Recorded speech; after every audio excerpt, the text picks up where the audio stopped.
ఈ పాడ్కాస్ట్ నచ్చితే లైక్ చేయండి, షేర్ చేయండి, సబ్స్క్రైబ్ చేయండి, ఫాలో అండి.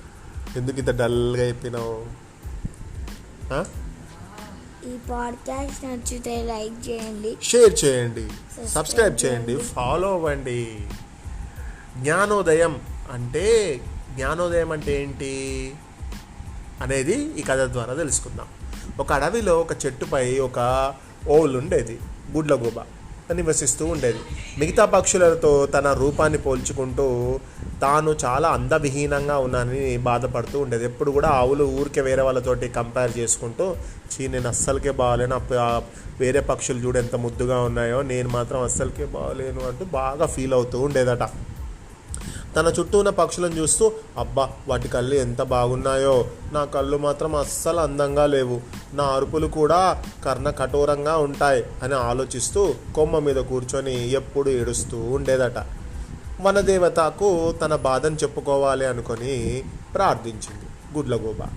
ఆ గుడ్లగూబ ప్రార్థన విన్న వనదేవత ప్రత్యక్షమైంది. ఏ గుడ్లగూబ, ఏంటి నువ్వు నన్ను ఎందుకు ప్రార్థించి పిలిచావు, చెప్పు, నీకేం కష్టం వచ్చింది అని అడిగింది వనదేవత. అప్పుడు ఆ గుడ్లగూబ అన్నదట, తల్లి, నా రూపు, నా మొహము అంత అందవిహీనంగా ఉంటుంది, నా అరుపు అసలుకే వినడానికి బాగుండదు, అందుకే నన్ను ఎవ్వరు కూడా ఇష్టపడరు, దీనివల్ల నేను చాలా బాధపడుతూ ప్రతిరోజు గడుపుతున్నాను అని అంది. అప్పుడు ఓహో, అయితే నేను నీకు ఏ రకంగా సహాయం చేయాలి చెప్పు అని ఆ వనదేవత అడిగిందట. తల్లి, నాకు రామచిలుకలా చక్కనైన అందమైన రూపం ఇవ్వు అని గుడ్లగూబ అడిగిందట. రూపం రామచిలుక అయితే సరిపోదు, ఆహారపు అలవాట్లు కూడా మారాలి. మరి నీ రూపాన్ని నువ్వు వద్దు అనుకోవడం నీ పొరపాటు. నువ్వు సృష్టికి విరుద్ధంగా ఎవరు కూడా ఆనందంగా జీవించలేరు. నీ రూపంలోనే నువ్వు ఆనందం వెతుక్కోవాలి. కానీ నువ్వు నన్ను ప్రార్థించి అడుగుతున్నావు కాబట్టి నీకు ఒక 10 రోజులు నేను టైం ఇస్తున్నాను. ఈలోపు నువ్వు రామచిలుకల ఆహార అలవాట్లను నేర్చుకోవాలి. అప్పుడే నీకు నేను రామచిలుక రూపం ప్రసాదిస్తాను అని ఆ వనదేవత గుడ్లగూబతో అని చెప్పి మాయమైపోయింది. గుడ్లగూబ చాలా సంతోషించి, ముందు నేను రామచిలుకలా మారాలి అంటే రామచిలుక ఏమేమి తింటుంది, దాని ఆహార అలవాట్లను నేను కూడా చేసుకోవాలి అనుకొని పండ్లు కాయలు తినడానికి ప్రయత్నాలు చేసింది. నిరంతరం ఎప్పుడు కూడా మాంసాన్ని తినే గుడ్లగూబ కాయలు పండ్లు తినలేకపోయింది. రామచిలుక ఆహార అలవాట్లు తన వల్ల కాదని నిశ్చయించుకొని వనదేవతను మళ్ళీ ప్రార్థించింది. వనదేవత వచ్చి, ఇంకా 10 రోజులు కాలేదు కదా, అప్పుడే పిలిచావెందుకు అని అడిగింది. రామచిలుకలా నేను కాయలు పండ్లు తిని బతకలేను, మాంసాహారం లేకుండానే ఉండలేను, నాకు రామచిలుక రూపం వద్దు, కనీసం కోకిల గొంతు అయినా నాకు ఇవ్వు దేవత అని అడిగింది. అప్పుడు వనదేవత గుడ్లగూబ కోరికను మన్నించి కోకిల గొంతును ప్రసాదించింది. గుడ్లగూబ ఉబ్బిదబ్బైపోయిందా, నాకు వనదేవత నా కర్ణ కఠోరమైనటువంటి గొంతు తీసేసి నాకు కోయిల లాంటి మంచి గొంతు ఇచ్చింది అని చెట్టు మీద కూర్చొని కోకిల గొంతుతో గుడ్లగూబ అరవడం మొదలుపెట్టింది. గుడ్లగూబ కోకిల గొంతుతో అరుస్తూ ఉండడంతో పక్షులన్నిటికీ చాలా చిరాకు అనిపించింది. గుడ్లగూబ దగ్గరకు వచ్చి అని ఎగతాళిగా నవ్వడం మొదలుపెట్టాయి. గుడ్లగూబ మనసు చిన్నపోయింది. మళ్ళీ వనదేవతను పిలిచింది. వనదేవత ప్రత్యక్షమైంది. ఏమైంది, మళ్ళీ పిలిచావు అని అడిగింది వనదేవత.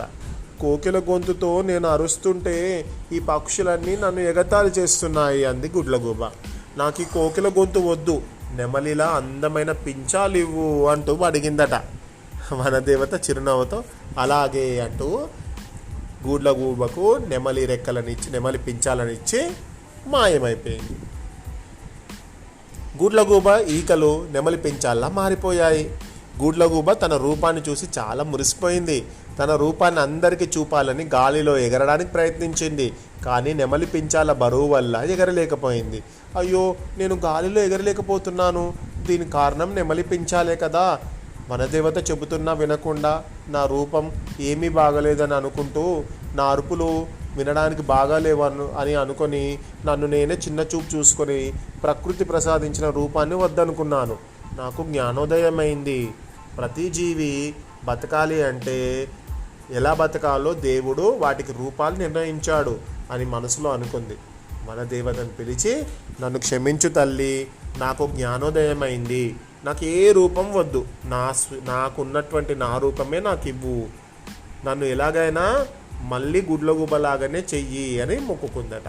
వనదేవత సరే అని చెప్పి అదృశ్యమైపోయింది. గుడ్లగూబ తిరిగి తనకు వచ్చిన రూపాన్ని చూసి మురిసిపోయింది.